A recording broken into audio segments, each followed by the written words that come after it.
Welcome to General Structures 2 and Lateral Forces, lesson number 3, example number 4. And it says that we should find actually it tells us the maximum force in the top chord of a truss is 80 kips in compression. So we'll call P. Our axial force is 80 kips, and I'm going to do C for compression. Its unsupported length,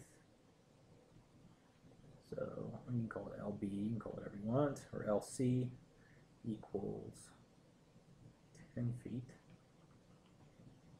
Select a double angle member of ASTM A36 steel, so we know that FY equals 36 KSI, since that's A36 steel, has a yield strength of 36 KSI, assuming 3/8 space between the angle legs. Alright, so we have something that looks like this, and this is 3/8 inches. Alright, and I think that's everything we find. And the easiest way to go about this is to look at charts or tables, however you want to call it. They actually have double angle column tables. So, and although this isn't a column, we know it's going to be in compression only, so we treat it as a column. So since it's compression only, we assume, hey, this is a column. We're going to remember that we need to look at buckling is going to be what controls, and you have to figure out what is your weak axis. And on this, we're going to assume that K equals 1.0, and you will remember some of the past videos. This K is based on your end condition. So we're assuming a pinned end condition right here. And that's where that 1.0 is being assumed from. So we're assuming this, and that's typically what we'll do with trusses, is you assume that the entire truss is pinned connections for the entire truss.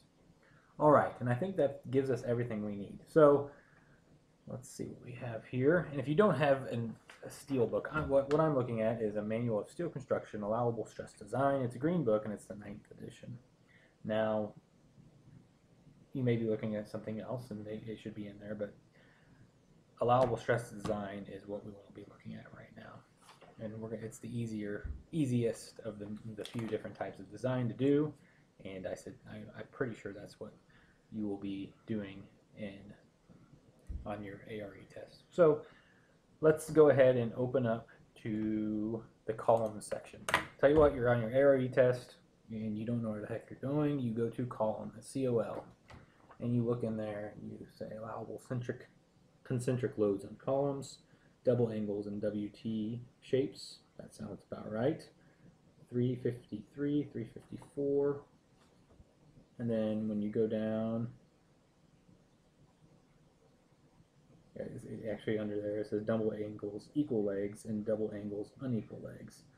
So let's just kind of flip through and look for some charts that may be looking good for us. So do we know anything about the equal legs or unequal legs? And I don't believe it says anything about equal legs or unequal legs, so maybe we'll just go ahead and do both. So let's start with unequal legs and go ahead and start on page 360. Equal legs, unequal legs. It looks like unequal legs start on 3-67, so we'll go there. And we want to go down. We know that we have the x-axis and the y-y axis. We know that the y-y axis will control since it is weaker. And we don't really know if this is, we're assuming it's unbraced length in both directions is 10 foot. That's the assumption here, I take it. So we have a KL. We know that we have a KL. What you always want to look at when you think about columns, you want to say KL over R. This is kind of the buckling. And our K equals 1, so we kind of have a 10 over R, or you can just look at KL. And since we don't know our R in this case, and for these tables you actually want KL. So our KL equals 1.0, but just keep this KL over R in mind. And maybe if we have time we'll go back and use a KL over R and see what our stress is for this actual. There's a different way to do this in other words. So we have a 10 foot So our KL is 10 foot. Okay, so what we do is we go in and we want to say, okay, we're looking for 10 on the left, which you go down and it's 0, 6, 8, or 10, and then it keeps on going. And we want to look at 36 KSI since we have 36. So you can have 36 or 50. And as you can see, 10 and 36 is 470. Oh, way too high. We're at 80. So if you keep on going to the right, you'll see that, well, we're way off the charts on that one. So switch pages. And it looks like you go down to the next one, next page, you have 10, you have 238, 148, 94. Okay, we're getting pretty close, 94. And then if you look over, that's a 7 by 4 and 3/8 inch. So that's 94. Here are our options. Let's list our options. We have 94 kips. And let's see if we can find something smaller than that. So let's keep on going over to the right. 97, that's not smaller. 94, skip on to the next page. We have 85. So here, 85 is our new winner so far. Let's keep on going over to the right, see if that's the best. We have 63, too small. Let's go over to 5 and 5 times 3.5. 178, 118, 85 again. We see another 85. So do we want 6 times 3.5 or 5 times 3.5? And I will take a 5 times 3.5, I guess. Why not? 5 times 3.5 by 3/8. Yeah, let's go ahead and go with that. So 5 times 3.5 times, what was that? 3/8 gives us that. This is double angle. All right, so that's where we're at. Let's go to the next page and see if we can get better than 85. When we go back to the next page, it says 97, 70. Okay, that's not working. Next page, we have 109, 81. So we have 81 for 4 3.5 times 3/8. All right, and since I would like to know what they came up on in the example here, let's see what they came up with. Oh, and actually, if you look up, the x-axis is not as strong. Okay, so yeah, this is actually not good. Back up. Not good. Because our x-axis equals this, and our y-axis, I said equals 81. And if you go up, you want to check your 10, is actually 72. So in this case, I assume that the y-axis was the weak. The x-axis is actually the weaker, and therefore this is not good. Okay, so let us go ahead and pick this right here. That will be our answer. Let's go ahead and see what they did in the study guide here. 5 times 3.5 times 3/8. Okay, cool. So they got this as well. And let's go back and make sure that our x-axis is bigger, which it should be because I don't believe it made that switch till later. So we have, go back 5 times 3.5, you go down to 10, and you go over to 3/8, and you see 96. So our y is 85, and our x equals 96 kips. So we're good on both accounts. We're above this 80. And that's what we want to use. And if that is all they asked for,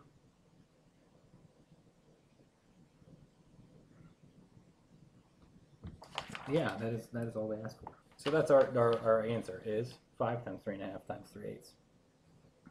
So we have a double angle, 5 times 3.5 times 3/8. And what I would like to do now is actually, I'm going to erase some of this. I'm going to go through and figure out what the actual stress is in this. And this is extra, so if you don't want to do it, don't do it. Don't feel like you need to. But we have this 5 times 3.5 times 3/8 double angle. First thing we need to do is figure out, we're going to have to figure out what KL over R is. So, and then they have a table to figure out the stress of the table over R. So they actually make it a lot easier for you. Go to the front of your steel manual, and you're going to have section properties. And you want to go turn around or keep moving until you find the double angle sections, which should be towards the back. Usually we'll start with your wide flange sections and whatnot. I'm looking at page 180, 178, around there. And let's look for this double 5 times 3.5. So I need to go, there it is, 5 times 3.5 times 3/8, and it gives you all the section properties. You have your weight, your area, and then you go on to your x-axis for S and your y-axis. So let's look here.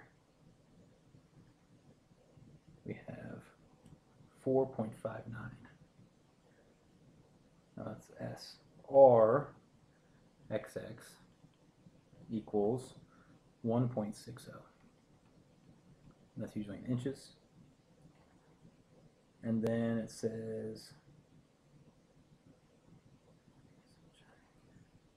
it has that radii of gyration in the at y direction, so that'd be y, y, and then it's asking back-to-back of angles, and we said the back-to-back angles is 3/8. So let's go down. We have 3/8. The back-to-back of angles, 3/8, 1.46. All right. And what usually is going to happen here is your KL over R, which is the highest, is going to control. So therefore, you want a lower R. So what we want to do is go ahead and calculate KL over R now. Actually, to let you know why we do such, I want you to go to columns section again. So figure out where the columns is tabbed, and I want you to slide over to page, excuse me,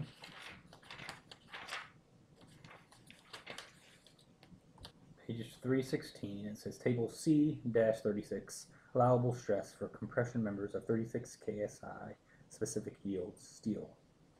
Okay, so I mean specific yield stress steel, and you have 36. Remember, so that's where we wanted to go. And it asks over there, it says you have a KL over R, and then it gives you an FA. And in this case, we want to figure out what our KL over R is. So, and as you can see, the higher your KL over R is, the lower your FA is, your allowable stress.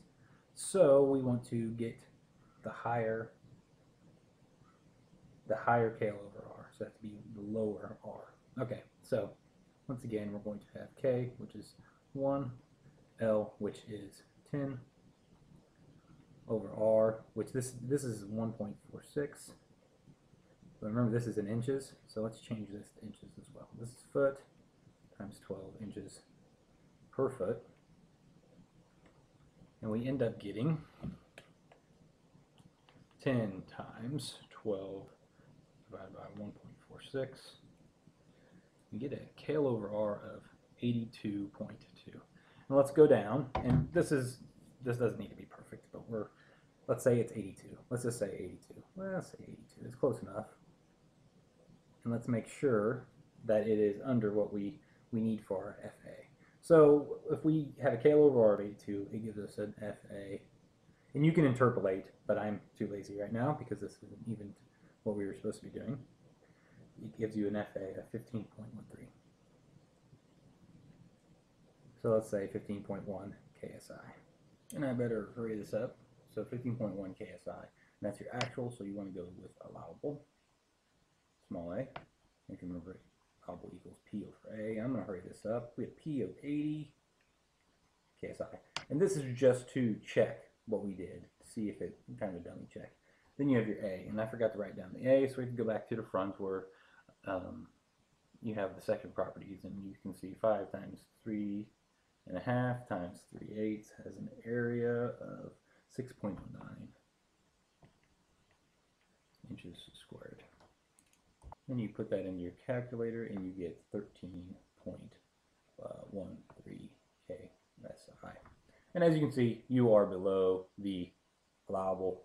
And you could go down here and say, okay, well, how much am I under the allowable? You have 15.13 KSI over 13.13 KSI, and you get 1 second dot, flip these, put 13 on top, and you actually get 87% of capacity. And that seems about right.